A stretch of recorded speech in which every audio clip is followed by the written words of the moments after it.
Hello, my name is Fenarete. I decided to make a video about my favorite films from my childhood because I feel like they really say a lot about the person that I have become, and they really influence the way that I view the world and the kind of stories that I enjoy to this day. The older I get, the more thought I put into what kind of movies I will let my future children to watch. I grew up with two younger brothers, one 2 years younger and the little one 6 years younger. So me and my brother grew up watching the same movies. We were lucky enough to be alive during the best animation era, when companies produced some of the biggest classics. Remember that time when they actually put some effort and made movies that tackle real-life subjects? Our little brother missed out on some of our favorite films, but we're in the process of initiating him in some of the classics. With that in mind, I started thinking of what actually makes an animated movie a classic, and furthermore, how can an animated movie benefit the child? For honorable mentions, we have Sinbad, Legend of the Seven Seas, The Emperor's Groove, Flashed Away, Ice Age, Over the Hedge, Monsters Inc., and Nemo. All these were staples of our childhood. We have so many one-liners that we quote from them all the time. They remind me of all the times that we would sing along the songs while eating our pasta. I remember which jokes we found funny. I remember how I felt while watching them for the first time. Now I want to give you my list of my top 10 favorite films, and I will try to express to you why they mean so much to me. So, number 10, we have Tangled. I was one of those girls that never wanted to be like other girls, so I hated Disney princesses with a burning passion. I hated them. I thought they were weak, I thought they were stupid, and I remember the only Disney princess I liked was Mulan, who isn't even a princess, and she was a boy for half of the film, sorry. The sad thing about Tangled is that it was the last animated film that I ever watched in cinemas, because it was just before I was too old to actually enjoy animated movies. It's a different thing to watch it through the lens of a child, and a different thing when you watch it when you're already kind of grown out of the target audience. You will notice how fond I am of redemption arcs. There's nothing that I enjoy more than seeing someone become a better person. I really enjoy seeing characters realize the wrongness of their actions and changing the way they view themselves and the world around them. This is such an endearing and charming story. It was the most romantic movie I had ever watched at the time. To this day, it really holds up. It is sweet and meaningful. It's not shallow. It shows this relationship develop through time. The characters only start liking each other once they start being open and genuine. So for number 9, I have The Road to El Dorado. First of all, why doesn't anyone talk about this film? This film was iconic. It was one of the funniest, most mature, hilarious films that I had ever watched as a 6-year-old. We loved El Dorado so much. We would make our own scavenger hunts inside the house. We really loved El Dorado because it was basically a story of two best friends who don't get along. We didn't really get along that well when we were kids, and it was just nice to see the redemption arc, and it was nice to see how these two people became friends again and learned to communicate and respected each other's opinions and forgave each other for their mistakes. It was just such a good film, and we just loved the adventure so much. That's why I feel so privileged that I have a brother that's just 2 years younger than me, because we did watch the exact same film. So anytime that I feel nostalgic about something, we can feel nostalgic about it with each other. And yes, bro, I did say 2 years younger. You know why? 1 year, 11 months and 21 days is basically 2 years younger, okay? You just have to live with that. You're 2 years younger. Let's end this war. I cannot take it anymore. Shut up! I'm sorry for that. That was only targeting my brother.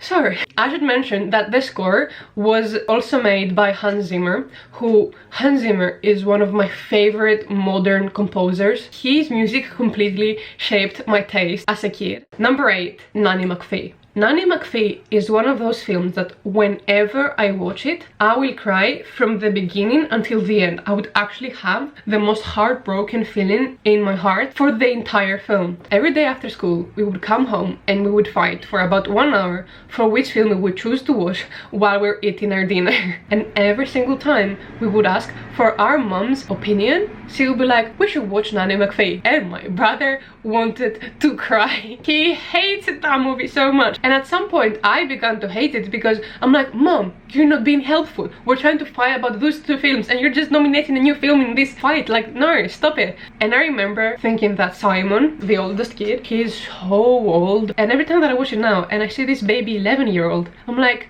I was once much younger than him. And that makes me absolutely depressed. I feel like when you're young, you don't realize that this is the only moment in your life that you will have no real worries in the world. Once you become an adult, you will start feeling stressed, and you will stop feeling stressed the day you die. Like, responsibilities start and they never stop. And because I had to grow up immediately, because I had to live on my own from when I was 18, like, this really hit me, because I never actually got the chance to live my youth. And now that I'm like 22, like, there's no going back. I don't know, Nanny McPhee is such an amazing film with amazing messages. The acting is exceptional. The story is the most heartfelt story you could watch. And I remember Nanny McPhee for us was the equivalent of Harry Potter, because we didn't grow up with Harry Potter when we were kids. Our mom thought it was demonic and we wouldn't put it inside our house. Even when I was 12, the final scene with the wedding scene was one of those scenes that would make me so deeply emotional, and every time that I watch it now, I sob. I don't know why. This is my favorite wedding scene ever. This is the only film that makes me feel like I am missing out in life. I don't know why it makes me feel like that, but I literally watched it twice within 2 months this year, and it made me cry both times. And every time that I watch it with my mom, and it's one of those amazing bonding experiences, because we just both enjoy this film so very deeply. It's insane. Oh my god, I'm gonna cry just talking about it. I have to change the subject. Okay, number 7 is Lion King. But Lion King, the sequel, Lion King 2. I feel like I need to justify myself a little bit, so hear me out. I have always been a highly sensitive little human. As a kid, I tried to avoid everything that I knew would cause me pain. Once I watched the death scene of Mufasa, oh sorry, spoilers by the way, for a movie that came out 26 years ago. When I watched it, it made me feel so sad that I never really desired to watch the film again. To this day, I am scared of watching movies that will have a psychological impact on me, which is ridiculous if you consider that I want to make movies and write books that have this sort of impact in their audience. I am saying all this to make you understand how deeply I feel the pain, and why I sometimes go through phases in my life that I decide to protect myself and shield me from experiencing it.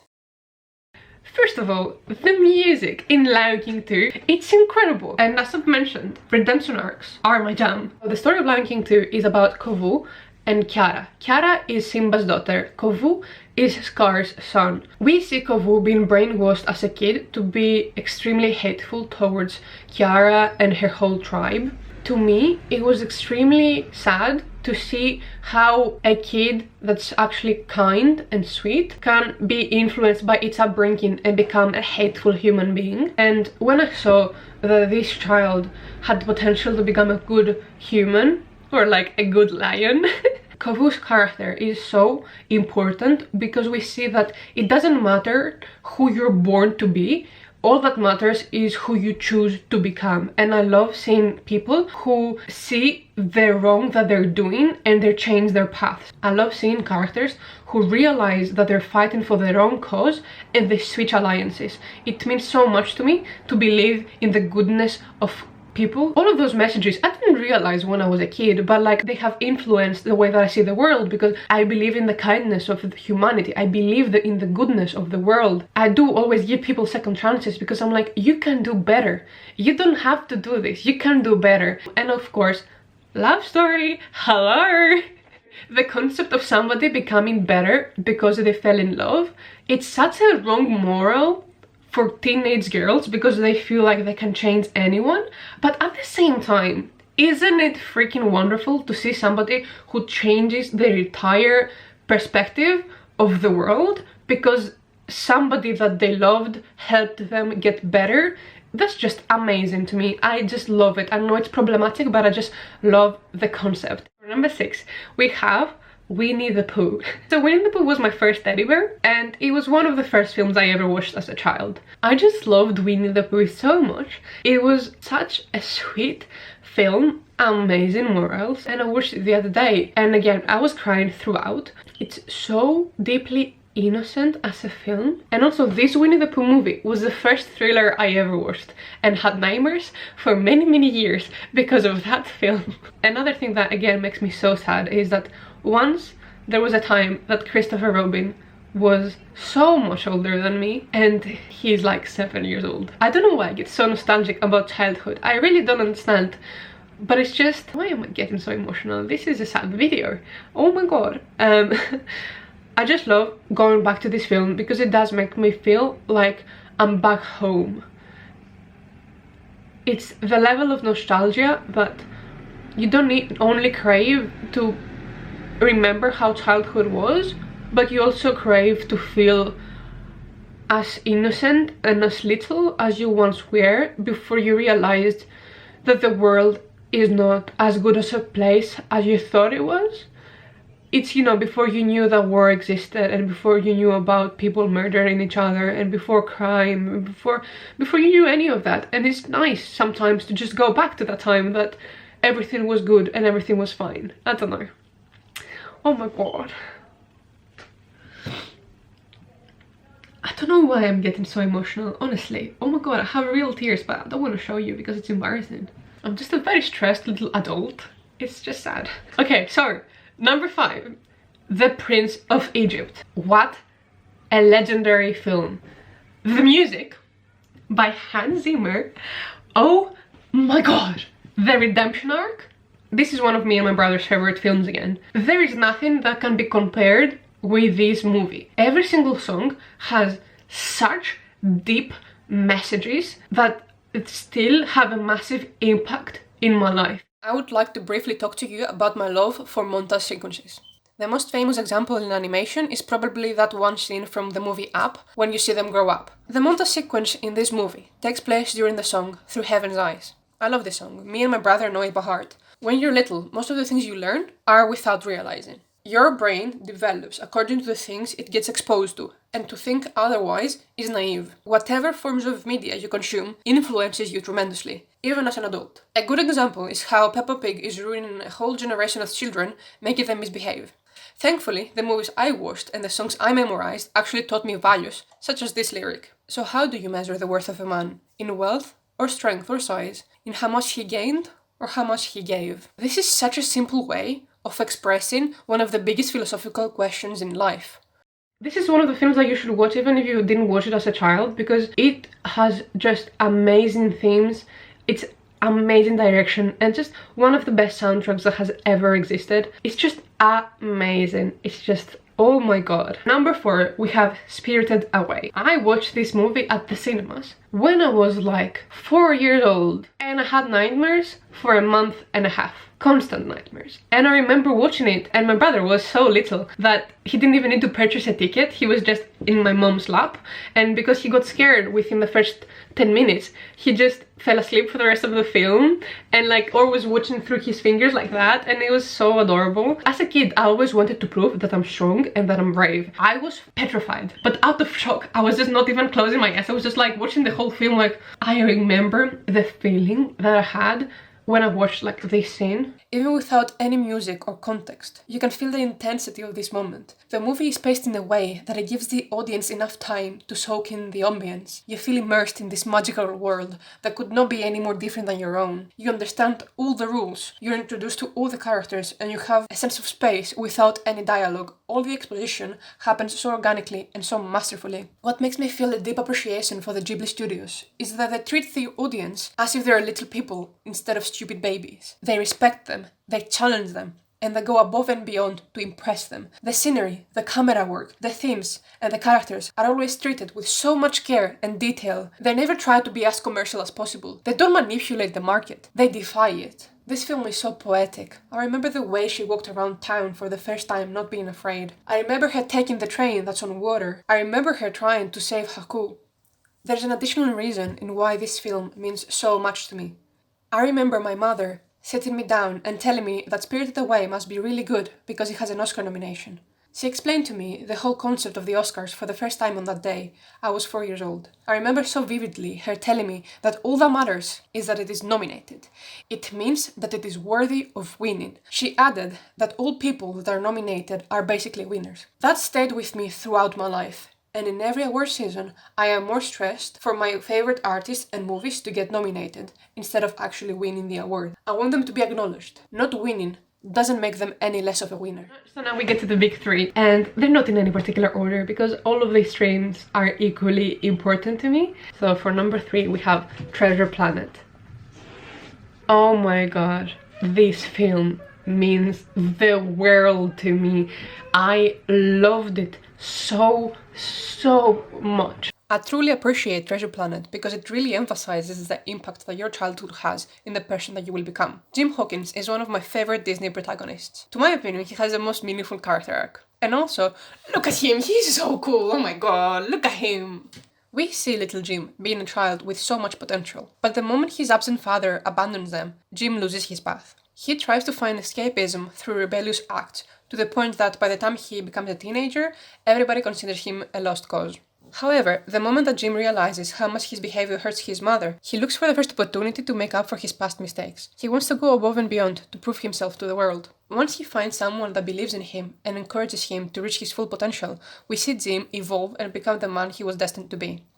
This movie has stunning scenery and very compelling antagonists. It is also the first movie that introduced me to the concept of grey morality. And I'm still waiting for the day that someone will finally invent these flying surfboards, because I've always wanted one. One of my favorite songs of all time is the song from the montage sequence I'm Still Here, which happens to be my favorite montage as well. When the time came for me to make my first short film, to submit it in the university in order to get accepted to film school, I made a short film with my little brother, which was basically copy-paste the entire scene when Jim's father leaves him, and I don't even feel bad for it because that's still one of my favorite films ever. Number 2 is a little bit of a plot twist because if you know me, you know that Hook is my #1 favorite film of all time. I feel like one of the reasons I feel most nostalgic about my childhood is the concept of eternal youth. As a kid, I really wanted to grow up, but I never thought that I would make it. I really thought that I would die young. I don't know, maybe I was a bit of a depressed child. Now that I've actually made it, now I'm like, I'm never emotionally prepared for this because I never thought I would make it. Peter Pan was my childhood. I loved him for all the shallow reasons. He could fly, he was brave, he was strong. He could take me away to Neverland when we would never grow up. Hook was the first film I ever watched in English. I was 4 years old, and I remember my mom still putting on the subtitles so that I would feel encouraged to learn how to read. And it worked, because the moment I learned how to read, the first movie I asked to watch was this one. It was only last year that I realized that Peter Pan was the first movie that I ever learned about adoption. That makes this movie 1,000 times more important to me. It really puts the movie in a different kind of spotlight when you realize how much it has truly impacted you from childhood till adulthood. So, for number 1, we have, in my personal opinion, the best animated movie ever made. Spirit the Stallion of the Cimarron. That's the first movie that I ever watched in cinemas. Up until this year, it was the only film that I had ever watched in cinemas more than once, and I had actually watched it 4 times. The only other film that I've ever watched more than once in cinemas is 1917, which was my favorite movie of this year. It's incredible how much Spirit the Stallion meant to me when I was a kid. Spirit has this stripe of hair that goes up to his nose, so I would measure my hair to see when it would get to this point so I can look like Spirit, which is kind of ridiculous, but just bear in mind I was 4 years old. And the whole movie has the best soundtrack ever, and it's of course by Hans Zimmer, and the entire soundtrack has this rock vibes that as a kid influenced my taste in music so much.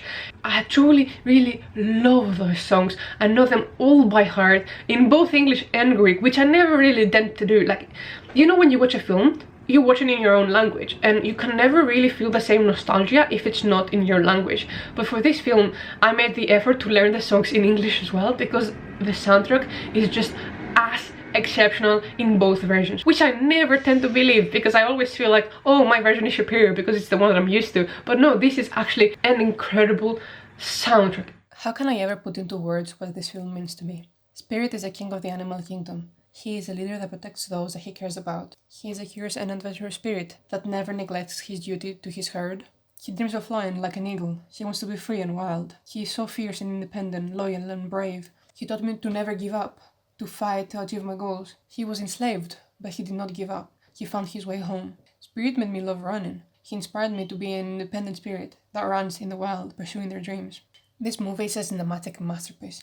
It is visually stunning, extremely emotional, and with some exceptional visual storytelling. It does not spoon-feed you with exposition. It tells the story in such a mature and creative way. It shows the beauty of the Wild West, contrasted with the tragical unfairness of the war against the indigenous tribes. As someone who feels homesick and nostalgic every day, living so far away from home, watching this movie helps me feel like I'm back. Looking back at this list, I refuse to accept that these films are not one of the two main reasons I am the person that I am today. Having an extremely cultured and caring mother and a supportive father is a great privilege. But for those who aren't as lucky, what a great relief to think that there are movies like these that can help them in some way to become that kind of people who benefit the world. I know that I will do everything in my power to make sure that my children will raise children that will be good members of our society. And if we all do the same, if we break the cycle of abuse and misery, there will come a time when the world will be the place we thought it was when we were too little to know the truth. Isn't that worth our effort? Thank you so much for watching, and thank you for your patience. Have a great day. Bye!